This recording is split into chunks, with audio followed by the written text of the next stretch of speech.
여러분은 어떻게 더불어 사는 그런 삶을 잘 살고 계십니까? 그리고 그럼으로써 또한 받는 축복이 넘쳐납니까?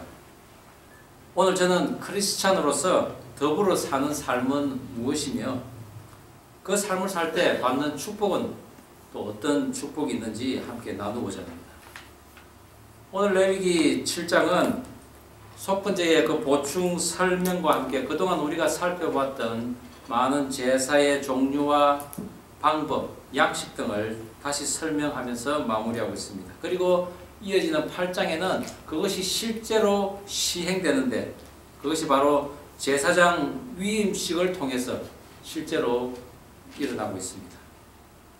성막기구를 만든 보살엘과 오홀리압과 같은 사람들은 그런 하나님의 율법을 바르게 지키면서 그들 중에 역사하시는 그 하나님을 경험하며 제대로 제사했을 것이라고 저는 생각합니다. 그것이 바로 하나님이 바라시는 것이기 때문이죠. 즉 제사는 오늘날 예배를 의미합니다. 매일 드려지는 그 예배를 통해서 하나님께서 불을 내리시는데 그 불이 과연 지금 나에게 내려졌는지 아니면 아직 씻어 거룩함이 이르지는 못했지만은 그 불을 받기 위해서 지금도 끊임없이 훈련을 쌓아가고 있는지 자기 자신을 한번 돌아보았으면 좋겠습니다. 저를 비롯해서 신앙의 동반자들을 통해 보게 되는 것이 지금 나는 제대로 가고 있는가? 그리고 또 나는 왜 신앙이 성장하지 않는가? 그런 회의에 빠지는 경우가 많다는 것입니다. 그들을 연구한 그 사례를 보면은 대부분 믿음이 성장하기를 원치 않는 사람들은 두려워서 그렇다는 것입니다. 내가 믿음이 성장하면은 꼭 자기 자신을 산 제물로 하나님께 드려야 된다고 생각했기 때문이라는 거죠. 그러다 보면은 일생 동안 정말 제사다운 제사, 예배다운 예배를 못 드리고 일생을 허비하는 경우가 많다는 것입니다. 저는 그것이 기쁨과 감사의 문제라고 생각합니다. 우리가 신년을 나의 시간의 초태생이여 또한 시간의 그 11조를 드린다는 의미로서 새벽 예배로 시작을 했습니다. 그때 나눈 말씀 기억하십니까? 산을 넘는 발이 어찌 그리 아름다운지요 라고 우리가 그 말씀을 가지고 나누었습니다. 바벨로네스의 그 포로된 데서 이제 해방되어서 그 기쁜 소식을 예루살렘에 있는 민족들에게 전하고자 산을 넘고 물을 건너는 그 소식 전하는 자의 마음은 너무나 기쁘고 감사하는 마음으로 결코 지치지도 않는 그 발걸음을 갔다고 했습니다. 그러나 오늘 살아가는 우리들은 많은 사람들이 그런 감사와 기쁨이 없이 살아가고 있는지도 모릅니다. 그것은 사실 우리의 본성이 타락했기 때문입니다. 그것은 에덴에서 하나님의 그 최초의 명령을 어김으로써 시작되었습니다. 모든 문제를 자기 자신에게 두지 않고 하나님께서 지어서 내게 보내주신 저 여자가 먹으라고 해서 먹었다. 또 여자는 어떻게 합니까? 뱀이 먹으라고 해서 먹었다. 그렇게 책임을 전가하고 또한 죄를 남에게 돌리면서 마침내는 악과 결탁을 하는 것입니다. 거기에는 결코 기쁨과 감사가 있을 수가 없는 것입니다. 그렇기에 우리는 하나님의 본성을 회복해야 합니다.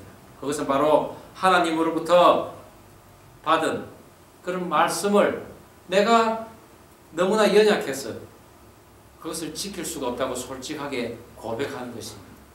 그래야 이거 하나님의 말씀을 온전히 순종하신 그 예수님을 내가 초청해 드리는 것입니다. 그럴 때 우리는 기도를 할 수 있습니다. 그렇습니다. 주님, 에덴 동산에서 선악과를 훔친 것이 바로 접니다. 그러나 그것을 먹고 나니 선과 악을 알기는 알겠는데 선을 제대로 행하지는 못합니다. 악을 물리칠 수도 없습니다. 그렇게 솔직하게 고백을 하는 것입니다. 그러면서 주님 저를 불쌍히 여겨주십시오. 저도 이제 주님 믿고 선한 일을 할 수 있도록 힘을 주십시오 라고 우리가 기도를 하는 것입니다. 새로운 삶을 살기 위해서 우리는 끊임없이 훈련을 해야 합니다. 그런데 그 훈련이 다름 아닌 광야로 나가는 것입니다. 이스라엘 백성들처럼 우리가 광야로 나가서 하나님이 명하신 그 십계명과 생활법, 그리고 성막을 섬기는 그 예배의 제사를 올바로 드려야 되는 것입니다. 그것을 올바로 지키기 위해서는 필요한 게 있습니다. 바로 결단하는 마음입니다. 결단이 있어야 된다는 거죠. 이 세상에 결단을 할 수 있는 종류는 오직 한 종류입니다. 바로 사람입니다. 내가 어떤 선한 일을 해야지. 지금까지 했던 그 잘못을 이제 잘못으로부터 돌아서서 이제 선으로 하나님에게로 돌아서야지 하는 그런 결단을 할 수 있는 결단을 할 수 있는 그 종류가 바로 사람이라는 것입니다. 짐승은 결코 결단을 할 수 없습니다. 저 동물이 너무 연약하게 보이기 때문에 살려줘야지. 절대 그렇지 않습니다. 한국 남자들이 군대를 갔다 오면은 철이 든다고 합니다. 왜 그럴까요? 너무나 힘들고 너무나 또 고생을 하기 때문에, 마음고생을 하기 때문에 그렇습니다. 그런 고생을 하다 보면은 부모 생각이 나고 또 그리고 내가 지금까지 살아온 그 날들을 돌아보게 됩니다. 그럼으로써 어떻게 합니까? 이제 그 옛날에 잘못된 것으로부터 이제 돌아서야 되겠다 하며 결단을 한다는 거죠. 하나님의 일도 마찬가지입니다. 우리가 하나님의 그 고난에 동참되어지면은 힘든 시간을 보내게 됩니다. 그래서 종종 우리가 예수 믿고 나니 힘든 일이 있다고 많이 그럽니다. 그러나 그것은 은혜인 것입니다. 힘든 일이 있을 때 나의 타락된 그 본성이 새로워지고 또한 새 결단이 점점 이행되어지는 그런 성장을 하게 된다는 겁니다. 그런 과정 속에서 우리의 거듭남은 점점 이루어지는 것입니다. 오직 하나님에게 바른 예배를 드리는 자들만이 그런 아름다운 현상이 일어나는데 그것이 바로 결단할 수 있다는 것입니다. 그런 결단을 할 수 있는 성도는 이제 광야로 출발할 새로운 의복을 갈아입고 레위기 6장에서 말하는 성공적인 제사를 드리기 위해 선한 행위를 합니다. 그것은 곧 성령의 불이 결코 내가 꺼지지 않고 그리고 어떤 부정한 것도 만지지 않고 부정한 것이 나에게 오면은 그것을 멀리 할 수 있는 그런 모습으로 살아간다는 것이죠. 그리고 먹을 것과 먹지 말아야 할 것을 분별합니다. 행해야 하고 행치 말아야 할 것을 분별한다는 것입니다. 그런 사람들이 지극히 거룩하다라고 표현한 이 속죄제와 속건제의 규례를 알고 행할 뿐만 아니라 모세처럼 모든 백성들에게 그 하나님의 말씀을 전하면서 그것으로 함께 기쁨에 동참되어져서 모두가 즐거워할 수 있는 것입니다. 그 감사함으로 화목 제물을 이제 나누어 먹는데 그것은 거룩한 곳, 거룩한 뜰에서 함께 나누어 먹는데 그것이 바로 하나님 앞이라는 사실입니다. 이 하나님 앞에서라는 것은 하나님이 그 제사의 주인이라는 것을 의미합니다. 오늘 저는 지극히 거룩한 그 제사의 주인이신 하나님께서 우리가 함께하는 삶, 함께함으로써 또한 축복받는 삶은 어떻게 하는지 그것을 위해서 저와 여러분에게 당부하는 것이 있는데 그것이 과연 무엇인지 함께 나누어 보고자 합니다. 지극히 거룩한 제사의 주인이신 하나님께서 당부하는 것, 그 첫 번째는 제물을 거룩한 곳에서 먹으라는 것입니다. 자, 우리 본문 7장 6절 말씀 한 목소리로 읽어보겠습니다. 제사장님 시작. 제사장인 남자는 모두 그것을 먹되 거룩한 곳에서 먹을지니라. 그것은 지극히 거룩하니라. 이 거룩한 곳이란 성막 안 그 뜰을 말하는데, 신약에서는 그것이 예배가 이루어지는 교회를 포함해서 우리 성도들이 살아가는 그 삶의 현장을 이야기한다고 할 수 있습니다. 왜냐하면 하나님께서는 어디든지 계시기 때문입니다. 편만한 하나님이십니다. 그래서 우리가 사는 그 삶의 현장, 그것이 바로 하나님의 앞인 것입니다. 그 거룩한 하나님 앞에서 우리는 제물을 먹는데, 그 제물을 먹기 위해서는 반드시 우리의 죄를 속해야 합니다. 깨끗한 모습으로 하나님 앞에 나아가서 하나님께 드리는 그 제물을 우리가 먹을 수 있다는 것입니다. 그래서 구약에서는 그 죄를 사하기 위해 짐승의 피를 흘리고, 또한 신약에서는 예수님의 그 피의 제사로서 우리가 제사함을 받았다는 것을 알 수가 있습니다. 오늘 이 제사에 대한 총책임자인 모세도 살인죄를 저지른 사람입니다. 그러나 그는 그 자기가 지은 죄를 다 속함 받고 난 이후에야 하나님의 명령을 이행할 수가 있었습니다. 모세는 비록 왕자의 지위였지만은 이집트인에게는 부정한 히브리인이었습니다. 그리고 그는 적통 왕자도 아니고 양자로 들어간 왕자일 뿐이었습니다. 그러다 보니 생존을 위해 그는 얼마나 처절하게 그 삶을 이어갔는지 우리는 상상을 해볼 수 있습니다. 그렇기 때문에 적통 왕자보다도 오히려 더 뛰어나고 탁월한 재능을 소유할 수 있었던 것입니다. 그러나 그것으로 인해서 그는 항상 살해 위협을 받고 제거의 위협을 받았습니다. 그런 와중에서도 그는 결코 그 자신의 친엄마를 멀리하지 않았습니다. 왜냐하면 그 친모로부터 고스란히 그 히브리인의 문화와 또한 생활 방식, 그리고 그 사상을 물려받았기 때문입니다. 그럼으로써 그는 자기 민족의 고통을 늘 자기 마음속에 두고 살았던 것입니다. 그런 가운데 자기 민족을 괴롭히는, 탄압하는 애굽인의 감독관을 죽이는 살인을 저지릅니다. 그것으로 인해 그는 광야로 도망을 가게 되고 양을 치면서 40년 동안 감옥과 같은 그 생활을 해야만 했습니다. 그러나 그의 죄를 다 지불되기 40년 정도, 그것이 지나고 난 이후에야 비로소 하나님께서는 모세를 부르시고 그를 쓰신 것입니다. 히브리서 11장 24절의 말씀에 보면은 모세가 어떻게 하나님의 부름을 받았는지 이야기를 하고 있습니다. 믿음으로 모세는 장성하여 바로의 공주의 아들이라 칭함받기를 거절하고 라고 하고 있습니다. 세상 부귀 영화를 그는 다 버리고 하나님의 부름을 받았던 것입니다. 공주의 아들이 뭡니까? 세상 부귀를 누리는 것입니다. 그것을 마다하고 히브리인 자기의 그 백성에게 돌아간 것입니다.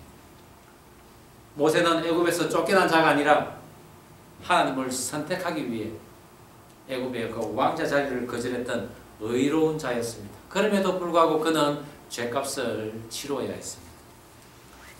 지극히 거룩한 제사인 예배는 바로 우리의 죄값이 철저히 지불되어야만 드릴 수가 있는 것입니다. 예수님의 구원 초청이 있다고 해서 그 순간에 축복의 길로 다 들어가는 것은 결코 아닙니다. 우리에게는 우리의 죄 씻음을 받을 그런 광야로 들어간 연단의 시간이 반드시 필요하다는 것입니다. 구원은 우리의 공로로 지불될 수 없는 너무나 큰 은혜이지만은 죄값의 연단은 반드시 거쳐야만 우리는 천국을 갈 수 있는 것입니다. 어느 목사님의 말씀이 천국에는 천국 법이 있는데 그 법을 이곳에서 이 땅에서 살 동안에 잘 배우고 가야지 천국에 가서도 적응이 되지 않겠나라는 그런 우스갯소리를 합니다. 저는 그 말씀이 공감이 되기도 합니다. 그래서 우리가 매일매일의 삶을 선하고 아름다움으로 가꾸어 가는 것입니다. 그것이 천국을 가기 위한 연습인 것입니다. 우리가 미국 올 때 어떻게 합니까? 영어가 잘 돼 있으면은 미국 생활하는데 아주 수월하게 갑니다. 그러나 영어가 제대로 안 되면은 참 미국 생활 어렵습니다. 너무나 많은 상황 속에서도 그 벽을 우리가 느끼고 사는 것입니다. 그런데 천국은 오죽하겠습니까? 그만큼 천국법은 잘 준비되어야 한다는 것입니다. 그것은 바로 우리가 예수 믿고 그 예수가 주신 하나님 주신 그 말씀을 잘 이행하는 것입니다. 어렵지만은 반드시 해야 되는 것이죠. 애굽의 왕자였던 모세가 광야에서 40년간 장인의 그 양을 치면서 얼마나 자기 백성에게 가고 싶었는지 상상을 해봅니다. 생각을 해보십시오. 군대 2년도 힘드는데 그 40년이라는 그것도 가장 천한 일을 하면서도 늘 어머니의 말씀이 생각이 났을 것입니다. 어머님이 말씀하신 그 하나님의 도움을 언제나 기도하고 인내하면서 소망하고 기다리지 않았겠나 생각이 됩니다. 그러기에 모세는 그 이스라엘 백성들을 애굽에서 인도해내면서 그 백성들에게 하나님의 마음으로 가르치고 또한 각인시키면서 자신과 같이 그들도 하나님에게 거룩한 제사를 드리기를 갈망했다는 것입니다. 과연 모세의 가르침으로 속죄제를 정한 규례에 따라 드리고 또한 힘의 근원인 그 기름과 생명을 상징하는 피를 하나님께 돌려드리는 그런 속죄제를 드립니다. 그리고 자기 죄를 속죄함과 동시에 또한 남에게 끼친 손해는 5분의 1을 더해야 드리는 속건제를 또한 드려야 합니다. 원수되었던 그 하나님과 화목한 관계를 유지하기 위해 드리는 제사를 드립니다. 거기에는 선한 일을 결단하는 서원제 그리고 감사와 기쁨으로 드리는 자원제와 낙헌제, 감사제를 총칭하는 화목제를 또한 드려야 되는 것입니다.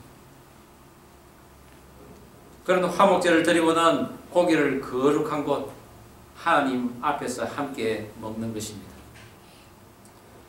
그것은 곧 하나님 앞에서는 우리 모두가 죄인이며 또한 그 하나님 앞에서는 모든 죄인이 죄사함을 받는 그런 곳이라는 것을 우리는 알 수가 있는 것입니다. 그것이 바로 거룩한 ter에서 거룩한 고기를 먹는 제사장과 많은 사람들의 모습인 것입니다. 저희가 한국에서 평신도 일대에 골프장을 운영하던 중에 어느 날은 그 유흥업소에 다닌 듯한 그 젊은 여성이 와서 등록을 하는 것입니다. 사실 그런 여성들이 등록을 하면은 골프장에는 갑자기 남자들이 많아집니다. 그 여성들이 연습할 때 되면은 평소에 안 보이던 남자들이 많이 모인다는 거죠. 그것이 실내 그 골프 연습장의 특성이고 또한 자연스러운 일입니다. 그런데 시간이 얼마 되지 않아 그들이 오고 난 이후에는 이 골프장의 분위기가 바뀌는 것입니다. 그들만의 또한 그 조직을 또 만들어서 골프장 안에서 연습을 하는 것이 아니라 밖으로 또 나가는 것입니다. 그래서 많은 회원들이 오히려 밖에서 시간을 보내는 그런 시간들이 많이 생겼습니다. 그것은 저희들에게 근심을 가져옵니다. 아, 이것은 아닌데 점점 분위기가 이상해지는 것입니다. 저희가 비록 그 골프장을 운영하더라도 그것을 시작하게 된 것은 가정의 그 건강한 회복을 위해서 저희들이 시작을 했습니다. 왜냐하면은 집사람과 제가 그 외국에 있을 때 같이 골프를 할 때 서로 이야기도 하고 또한 대화도 평소에 닫혀있던 그런 대화도 할 수 있는 그런 자연스러운 시간을 우리가 가졌기 때문입니다. 그래서 건강한 경영을 하려고 했는데 현실은 그렇지 않았던 것입니다. 특히나 그 불륜의 관계를 뻔히 알면서도 그들을 회원으로 또 등록을 받아야 되고 또한 그들을 환영해야 하는 그런 저희들의 모습, 크리스찬으로서는 이렇게 돈을 벌어야 하는 그런 괴리감도 생기기 시작했던 것입니다. 너무나 마음이 편치 않아서 기도를 하기 시작했습니다. 하나님, 혹시 우리 이 골프 연습장에 불의한 목적을 가지고 온 사람들이 있다면 오지 않게 해주십시오. 혹이라도 그런 악한 생각을 가지고 있는 사람이 지금 여기라도 있다면 당장 내보내주십시오 라고 기도를 할 수밖에 없었습니다. 그런데 그런 기도를 하는 가운데 하나님께서 언뜻 보여주시고 말씀을 주시는 게 있었습니다. 내가 깨끗하겠다고 하는데 너가 왜 부정타고 하느냐. 바로 그 베드로의 보자기 사건을 보여주시는 것입니다. 사도행전 11장에 보면은 베드로가 기도하는 중에 환상을 봅니다. 그런데 하늘에서 그 보자기가 내려오면서 그 안에 각기각양각색의 부정한 짐승들이 다 들어있는 것입니다. 그런데 너는 일어나 그것을 잡아먹으라고 하는 음성이 들립니다. 하나님, 이것은 부정한 것이니 저는 먹을 수 없습니다. 베드로는 그렇게 이야기하지만 그때 하나님께서 말씀하십니다. 내가 정타고 하는데, 깨끗하고 하는데 너가 왜 부정타고 하느냐고. 그런 음성이 3번이나 들리는 상황이 있은 후에 베드로에게 어떤 손님이 찾아옵니다. 이방인의 그 군대 지휘관이 보낸 종입니다. 우리 주인이 말하기를 당신을 집으로 모셔서 하나님의 말씀을 듣기를 원합니다 라고 합니다. 이방인은 부정하다고 상종을 하지 않던 유대인들의 습성을 사실 베드로도 갖고 있었던 것입니다. 그러나 베드로가 그 청을 듣고는 그 집에 가서 하나님의 말씀을 전하자 그 온 집안 식구들이 예수를 믿고 하나님을 찬양했다는 그런 이야기입니다. 그 말씀이 생각나자 저희 안에는 그 젊은 여인들을 부정하게 여기는 그런 마음이 있음을 알게 되었습니다. 그런데 그 말씀을 듣기 전에는 우리 속에는 그런 마음이 있었습니다. 그들은 당연히 우리하고는 멀어져야 할 사람이라고 그래 생각을 했지만은 하나님의 그 말씀을 듣는 순간에 그들은 내쳐야 할 사람들이 아니라 우리가 품어야 할 사람이라는 것을 우리는 알게 되었습니다. 오늘 이 말씀처럼 그들은 밖에 나가서 그냥 내보내는 사람들이 아니라 거룩한 뜰에서 거룩한 재물을 함께 먹는 사람들이라는 것입니다. 거꾸로는 그들을 위해 우리가 기도할 수 있었습니다. 그들 또한 하나님께서 나처럼 사랑하는 한 영혼이라는 것입니다. 물론 그때 우리가 복음을 전했지만은 그들은 그 당시에는 교회는 나오지 않았습니다. 하지만 머지않아 그들 또한 하나님 앞으로 나와서 그들의 과거를 다 돌이키고 하나님 앞에 선한 모습으로 나올 줄 저는 믿습니다. 그것이 바로 거룩한 곳 하나님 앞에서 함께 거룩한 제물을 먹는 것입니다. 예수님께서도 앞으로 우리가 먹어야 할 그 양식에 대해서 말씀하셨습니다. 그것이 요한복음 4장 32절에서 34절에 나오는데 우리가 한 목소리를 한번 읽어보면 좋겠습니다. 요한복음 4장 32절에서 34절 말씀. 이르시되, 자 시작.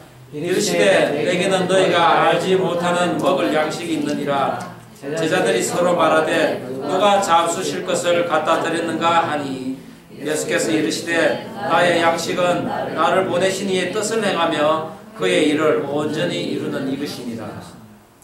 그렇습니다. 레위기에 우리가 잡아먹는 그 고기는 동물 제사를 드리고 나서 우리가 먹는 그런 육의 양식뿐만이 아니라 하나님을 만나고 헌신된 자들이 먹어야 할 그의 영의 양식도 이야기하는 것입니다.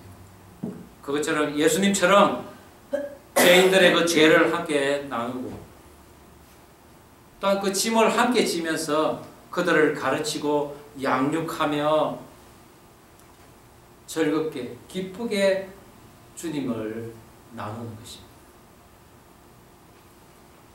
예수 사랑을 나누는 것이죠. 저와 여러분이 머물러야 할 거룩한 곳은 어디입니까? 연약한 자, 그러나 하나님의 백성이기를 소망하는 자들을 양육하는 곳이 되어야 합니다. 그곳은 어떤 곳이든지 거룩한 곳이며 하나님이 주인이 되시는 자리인 줄 믿습니다.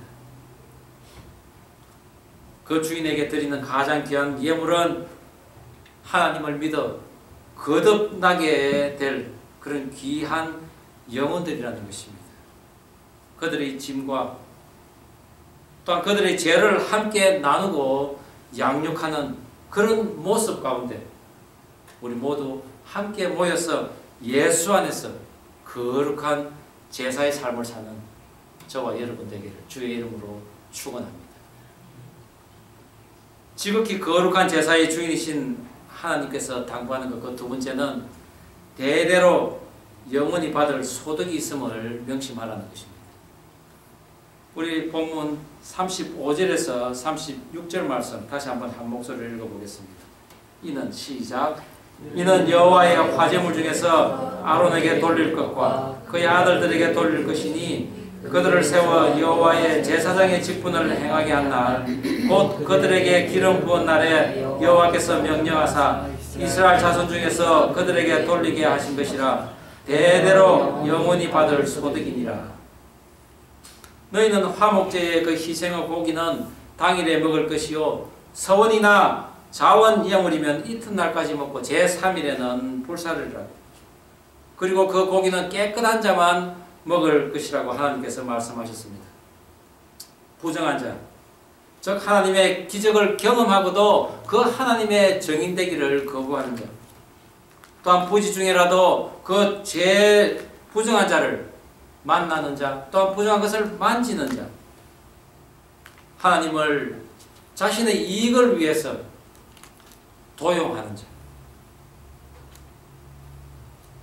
이웃 간에 마땅히 배상을 해야만 했는데도 불구하고 그 배상하지 않는 자들, 그런 사람들은 고기를 먹지 못한다는 것입니다. 유통기한이 지난 고기는 먹지 못합니다. 또한 상한 고기는 하나님 앞에서 나눌 수가 없습니다. 오직 제사의 주인 되신 하나님에게 흠없고 그리고 정결한 제물을 바쳐서 온전한 제사를 드린 자들만이 영원히 대대로 소득을 받을 것이라고 하나님께서는 말씀하셨습니다. 또한 그들은 이 거룩한 제사를 드림으로써 먹지 말아야 할 것이 있다고 했습니다. 그것은 바로 힘의 근원인 기름과 생명의 근원인 피입니다. 그것은 하나님의 것이기 때문입니다. 특별히 피를 먹지 말라는 것은 하찮은 미물 같은 벌레도 그 생명의 주인은 하나님이시기에 이유 없는 살상을 거부하라는 것이죠. 그런 하나님의 법을 제대로 지키는 자, 하나님을 주인으로 모시는 자에게 영영이 대대로 소득을 있게 하시겠다는 것입니다. 모세는 믿음의 부모에 의해서 잉태되어 믿음 가운데 버려졌지만은 아브라함과 맺은 그 하나님의 약속이 희미하게 죽어갈 때 그에게 한 줄기 빛이 임했습니다. 애굽 하숫가에 버려진 그 모세가 애굽 공주에게 발견되어서 그의 양자가 된 것입니다. 그러나 그는 어머니의 젖을 먹으며 히브리인의 그 교육을 받았습니다. 하나님께서 십계명을 공식적으로 이스라엘 백성들에게 주기 전에 이미 모세에게 부모 공경이라는 그런 계명을 이미 교육을 시킨 것입니다. 그런 교육을 받은 모세는 자기 백성의 고통을 또한 공감하는 자가 될 수 있었습니다. 그런데 이스라엘 백성들은 어땠습니까? 그렇지 못한 성정을 다 소유하고 광야의 삶에서 언제나 다투고 싸움하는, 그리하여 매일같이 재판을 받아야 하는 그런 삶을 살았습니다. 그런 자들에게 하나님의 그 제사법과 십계명 그리고 생활법은 언제나 이득이 되는 편에서만 순종하는 그런 모습으로 살게 했습니다. 그것이 나중에 고르반이라는 제도로 발전하게 된 것입니다. 레위기 처음 시작할 때 1장 그 2절에 보면은 누구든지 여호와께 예물을 드리려거든 하며 레위기가 시작됩니다. 이 예물이라는 것이 바로 고르반입니다. 선물이라는 뜻을 가진 이 단어는 하나님 앞에 온전한 예물을 드린다는 그런 의미로 쓰여졌습니다. 그런데 신약시대에 예수님께서는 이 거룩한 고르반이라는 단어를 망령되이 사용하는 그런 바리새인과 서기관들을 아주 질책을 하셨습니다. 우리 마가복음 7장 11절부터 13절 말씀, 이 고르반에 대해서 예수님께서 어떻게 말씀하시는지 함께 한번 읽어볼까요? 너희는 시작.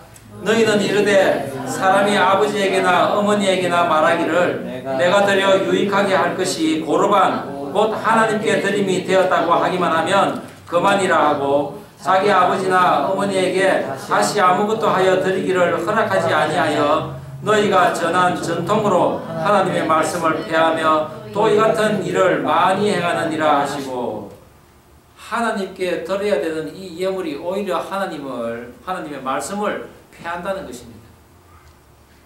당시 이스라엘 장로들은 여호와께 예물을 드리면서 고르반 하며 선포를 합니다. 그러면은 집에 부모가 굶어 죽든 어떻게 됐든 상관치 않아도 된다는 것입니다. 왜? 나 이것은 이미 하나님께 드렸으니 부모에 대한 봉양 책임은 나에게 없다라는 것입니다. 그것은 부모님을 공양하지 않을 뿐만 아니라 타인에게도 마땅히 배상해야 될 것을 또한 배상하지 않는데도 쓰입니다. 또한 하나님에게 제사를 드릴 때도, 그 제물을 드릴 때도 또 쓰입니다. 고르반 했습니다. 하나님께 이만큼 드립니다. 그런데 나머지 드려야 할 것은 안 드려도 되지요 하는 그런 의미인 것이죠. 이런 제사를 드리던 이스라엘은 완전히 망해서 바벨론으로 끌려가 더 이상 동물 제사를 드릴 수가 없게 되었습니다. 그러나 하나님을 사랑하는 그런 남은 그 백성들은 모여서 그 의를 행하고 공의를 하수같이 흘려보내라는 그 선지자의 외침을 오늘날의 예배 형식인 말씀을 읽고 또한 듣고 배우는 그 과정에서 알게 되었습니다. 사실 이 짐승을 잡는다는 것은 내 안에 그 짐승과 같은 그런 악한 것, 죄, 그리고 약한 것까지도 잡아내어 다 죽이라는 것입니다.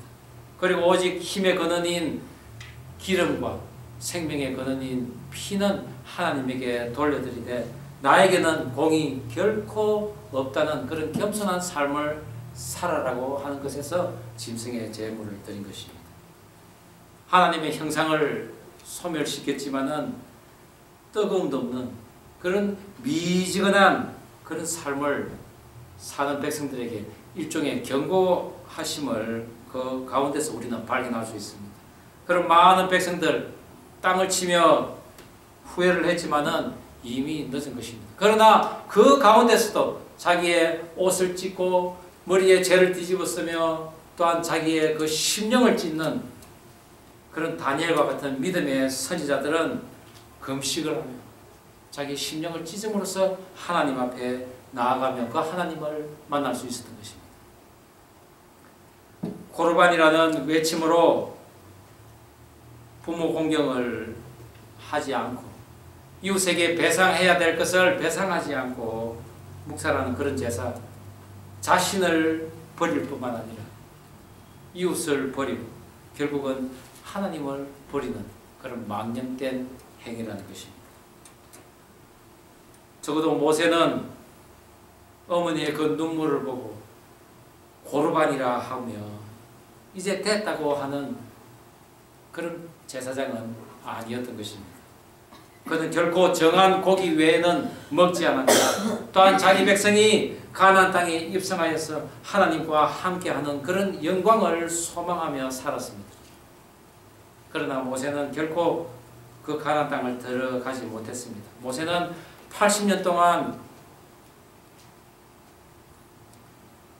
그런 광야에서 40년 살인죄를 저지르고 광야를 40년 살았고, 그리고 그 후에 다시 이스라엘 백성과 함께 40년을 광야를 돌았습니다.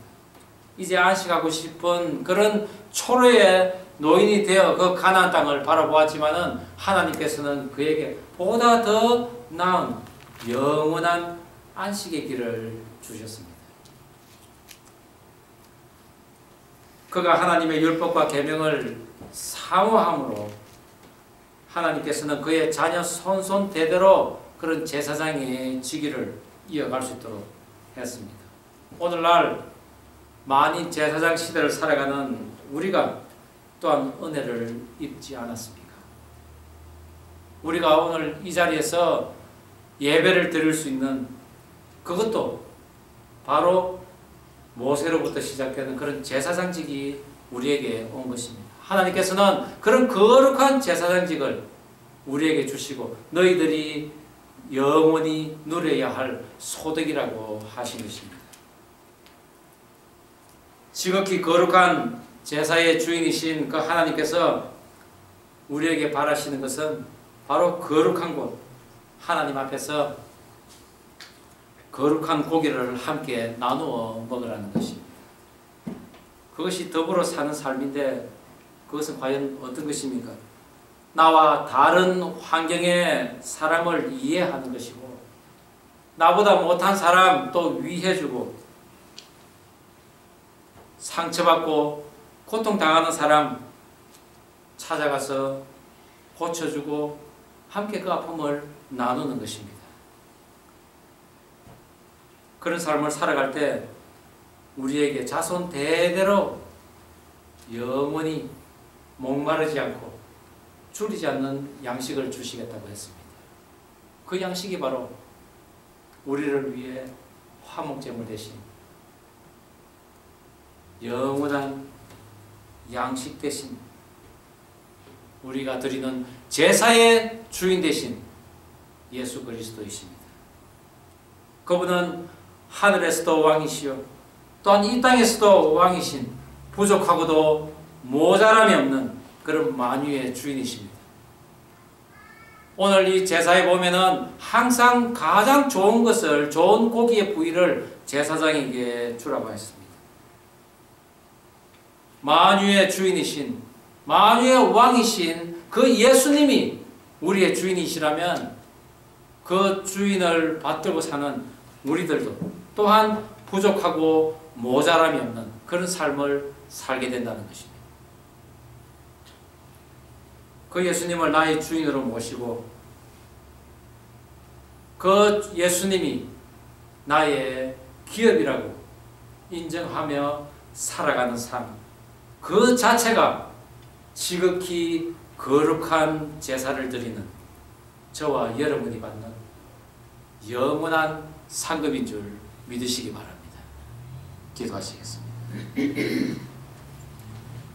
우리 시간에 함께 잠시 기도하면 좋겠습니다. 그렇습니다. 하나님, 우리가 더불어 사는 삶이 어떤 것인지 이 시간 알게 해주시니 감사드립니다. 하며 기도하면 좋겠습니다. 나와 다른 환경의 사람이 있습니까? 그 사람을 이해할 수 있어야 됩니다. 나보다 못한 사람이 있습니까? 챙겨줄 수 있어야 됩니다. 상처받고 고통당하는 사람이 있으면 고쳐주고 함께 그 짐을 나눌 수 있는 사람이 되어야 합니다. 그것이 거룩한 뜰에서 거룩한 고기를 함께 나누는 삶인 것입니다. 그런 은혜가 내가 또한 있게 해달라고, 그런 삶을 삶으로써 나에게 영원히 줄이지도 않고 목마르지도 않는 그런 양식을 달라고, 그리고 마침내 예수 그리스도 그 양식을 얻었다고 고백할 수 있는 우리가 되었으면 좋겠습니다. 우리 시간 잠시 기도하시겠습니다. 하나님 아버지, 오늘 주신 말씀 가슴에 담습니다. 그렇습니다. 우리가 거룩한 뜰에서 거룩한 양식을 함께 나누는 그런 사람들이 되게 하여 주시옵소서. 나보다 못한 사람들이 있습니까? 나보다 다른 환경에 사는 사람들이 있습니까? 그 사람들을 이해하고 그 사람들의 그 고통과 아픔을 함께 나눌 수 있는, 그리하여 거룩한 뜰에서 함께 거룩한 재물을 먹을 수 있는 우리 모습들이 있게 하여 주시옵소서. 그리하여 우리에게 영원히 대대로 이어지는 그런 소득이 있게 하여 주시옵소서. 그것은 바로 우리를 위해 화목제물 대신 우리를 위하여 이 제사의 주인 대신 그 예수 그리스도를 얻는 것인 줄을 우리가 믿고 살아갈 수 있도록 도와주시옵소서. 하나님 아버지 감사합니다. 주신 말씀 가슴에 담습니다. 거룩한 뜰에서 거룩한 양식을 먹는 은혜가 있기를 원합니다. 그곳에서 대대로 영원한 소득을 받기를 원합니다. 우리 모두가 하나님 앞에서는 죄인이요, 또한 그 죄를 속함받기를 원하는 사람들입니다. 나와 다른 환경의 사람들이 있습니까? 나보다 못한 사람이 있습니까? 상처받고 고통받는 사람들이 있습니까? 그들에게 달려가 그들과 함께 예수 사랑을 나누기를 원합니다. 그들과 함께 예수를 전하고 예수님께서 내 삶의 주인이 되시는 그런 인생 되게 하여 주시옵소서. 그러한 은혜가 내 자손 대대로 이어지는 것이 내가 받을 하늘의 상급임을 믿게 하여 주시옵소서. 감사드리오며 예수님 이름으로 기도드립니다. 아멘.